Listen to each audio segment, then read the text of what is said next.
Most new players are slowing down their progress without even realizing it. And honestly, I made some of these mistakes myself when I started playing 7 Deadly Sins Origin. So in this video, I'm going to show you 5 beginner mistakes you need to avoid if you want to progress faster, save resources, and make your account way stronger in the early game.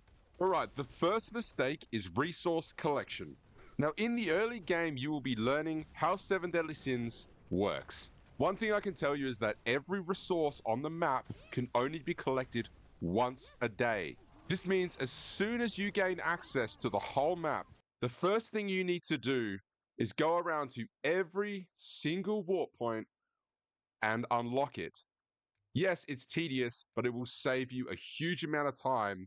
Now, what I want you to do after you've unlocked every single warp point is learn exactly where you can get platinum from. Platinum is one of the biggest bottlenecks of the game. You need so much of it in order to craft engraved equipment and weapons, etc. Here are the locations in all of the platinum so far in the game for you to go and collect. So here is your first location. Over here is your second location. Here is your third location. Here is your fourth location. Location number 5, and in the new area, location number 6. Now, as you can only collect platinum once per day in all of those locations, you need to be making sure you are logging on every single day and collecting your platinum. Trust me, this will help you progress so fast in the game. Make sure you do it. Now, for mistake number 2, I want to talk about the craft bench. You need to make sure that you are crafting constantly in this game. As you craft, you will level up your bench. As you level up your bench, you can now go and collect the resources to upgrade your bench. There are 6 upgrade levels that you can get to,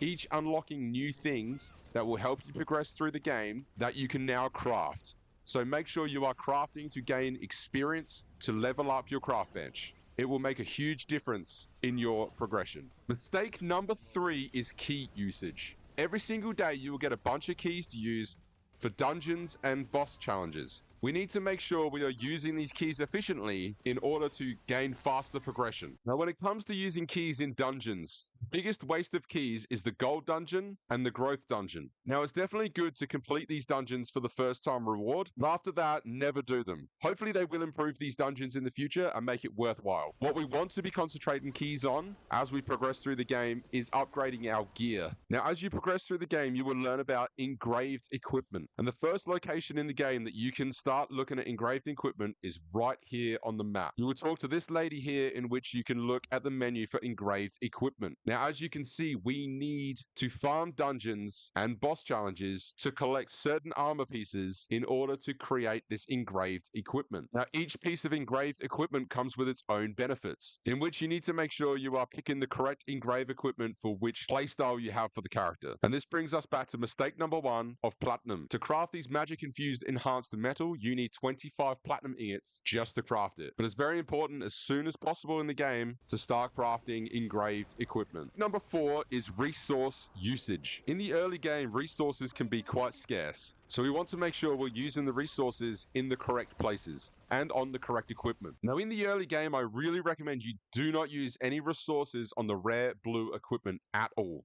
It's an absolute waste of resources. As you start to do summons, you will get SR equipment. If you're unsure on what weapons to use for what characters, leave a comment down below and I can suggest some weapons for you to upgrade for those characters. No worries at all, I will respond to every single comment. As for some examples such as this weapon for Jericho, as you can see, activating a burst with Jericho, who is one of the best burst characters in the game, you will actually increase your attack by 34%. Just for an example, that is an SR weapon that would be worth investing in. But as soon as you get SSR weapons, almost every single SSR weapon is worth investing in purely for the equipment, attack, and damage that it will do. Just be mindful where you're putting your resources into. And for mistake number 5 is star fragment usage. Now, when you first start the game, you will have the beginner banner of Meliodas. Meliodas is one of the best DPSs in the entire game. He's absolutely insane. As you can see by this clip right now, he just absolutely eats the hardest difficulty of the dragon boss in the game. What I want you to do is progress through the story as quickly as possible, complete as many side quests along the way to collect as many star fragments as you possibly can, in which you will then summon for Meliodas as many times as you possibly can, get as many copies of him as you possibly can, as he will carry you through the early game, middle game, and end game really easily.